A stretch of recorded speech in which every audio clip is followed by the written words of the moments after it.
A town which had a ballad written about its jail, and much of its wealth came through biscuits. Our postcard today is from Reading.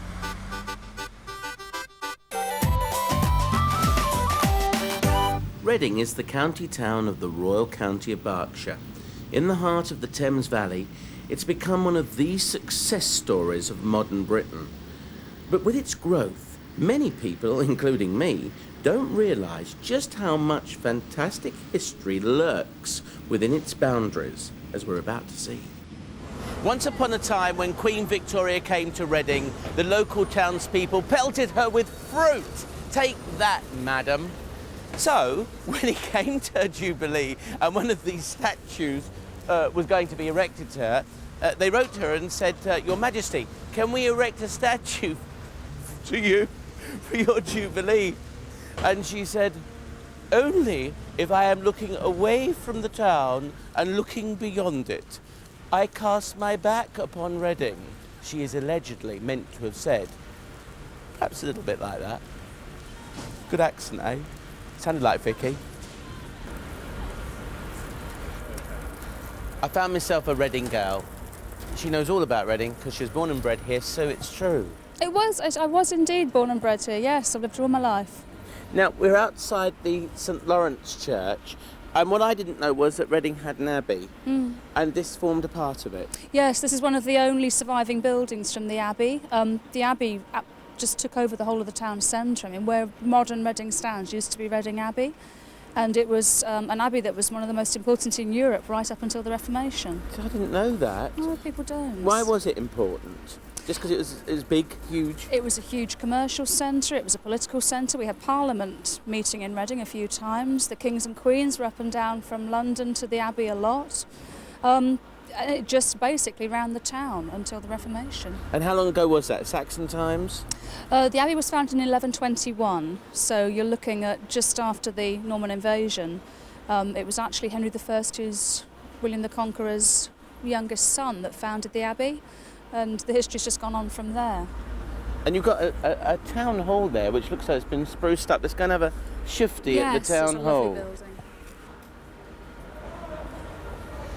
We found the town hall. Not that you could miss it, because it does look clean. How long's it been here for? It was clean. It's 1875. The first building went up, but the main Victorian part of it, the very Gothic, very extravagant-looking fairy tale part of it, is actually hiding an earlier Georgian town hall. So we're actually looking from the mid-1700s. So the importance of Reading, you see, this is going to amaze people, goes right from that Saxon-Norman period, right the way up to present day. Obviously has been a borough since early times. It's been a borough since, Queen Victoria's times. But I mean, before that, it was a very important town in its own right. It's been county town of Berkshire for as long as it's existed. And I think people just don't realise that it has been such a thriving... It's thriving, it's a big commercial centre, but I think it's the heritage that people don't realise that we've got here. Just how many, 1,000 years of history. What is the main money in Reading? Where's it come from? Well, many, many years ago, it was the wool industry, and our coat of arms actually has 2 rams on it, which represent the wool industry, which, unbelievably, Reading and Newbury were the 2 towns that really had the big wool merchants thriving and cloth manufacturing going on. That changed a lot following the Kennesavan Canal opening, and then Victorian industry took off, and Reading's very famous for the 3 Bs, and the bar restaurant here at the town hall is called the 3 Bs, and those 3 Bs were beer, biscuits and bulbs. Let's go and find one of those bees. Let's go and find the bees. Now, Sue, that looks an interesting building, quite old. Or has it been spruced up like the town hall? Oh, it has been spruced up, oh, yes. Yes. Yes, I'm afraid so. A lot of the buildings in Reading have been saved, they were saved by the Victorians and rebuilt, and along the original lines. I mean, you can look at it and see just how medieval it looks. And that was actually the guest house, or the hospitium, at the abbey. And so it does date way back? Oh, yes, yes. Yeah, I mean, it's a medieval building in its origins, and it would have hosted kings and queens staying here. It was actually used by Elizabeth I as a place for her to stay and stable her horses when she came through town. But in the abbey days, it was used by pilgrims, and this was a really popular destination for pilgrims on their way to Canterbury or over to France. And by right, the abbey used to put them up, and they'd give hospitality and food to them for a couple of days on their route to the cathedrals. My friend Sue has brought me to Forbury Gardens. Why have you brought me here? Oh, I just wanted to show you the gardens because they're such a lovely example of a traditional Victorian garden, but also, historically, it's really important because it's the forecourt of what used to be Reading Abbey. Oh, is it? Do you get many concerts here? We do. Right through the summer we have every Sunday afternoon a traditional brass band concert with some of the local bands that we've got, and they're really popular. You see, there's lots of things happening in Reading. I bet you didn't know about it. I bet you thought it was all sort of big grey buildings. Do you know they had goldfish in here, and some really clever person put a pike in there. So the pike swam round and ate all the goldfish. This is a memorial to Henry I, King of England, who founded Reading Abbey. He founded it in 1121 and died in 1136. Now, he was buried just over there in front of the high altar.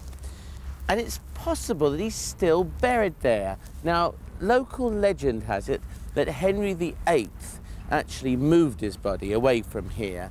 But you know, it's more than likely that a King of England is still lying, buried here in Reading. Shall we go and have a look? Sue's already there. So, where do we think Henry might be buried? Well, he was buried in front of the high altar, which would have been around this location here, because this is the south transept. And there's just a little plaque over there which marks the date Oh, yeah. of his birth. Near to this spot was buried King Henry Beauclerk, who founded Reading Abbey June the 18th, 1121. But I mean, the exact spot that he was buried in Could is be anywhere. anyone's guess Could be now, yes. where these people had a little barbecue. It could well be, yes. I mean, disturbing his grave, I hope Well, not. it might But be you never Henry know. supporters, you see, It could be celebrating that something. There could have been We don't something know. going on there. Yes, we don't know. Just seen Reading Jail over there. Can't get in, of course, because it's still a jail. But it was very famous. It's where Oscar Wilde was kept. And it was built as a model prison in 1821?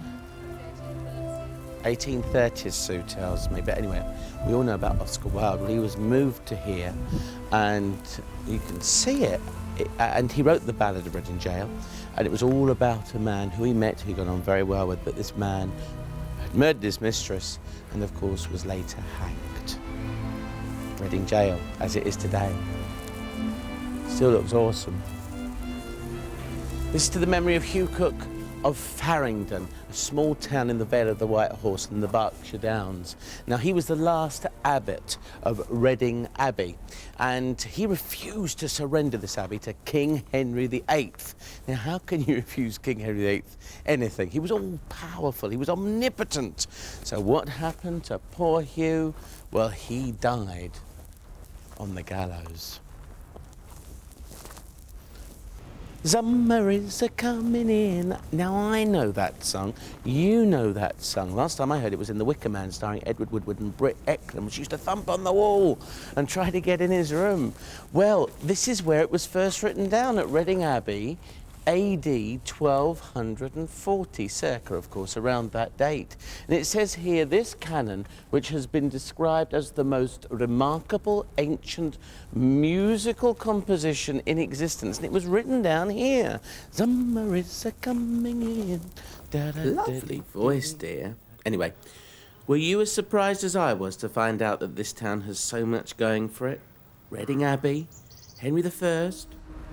See, a lot of people think that's all there is to Reading, buildings like that, but we now know different.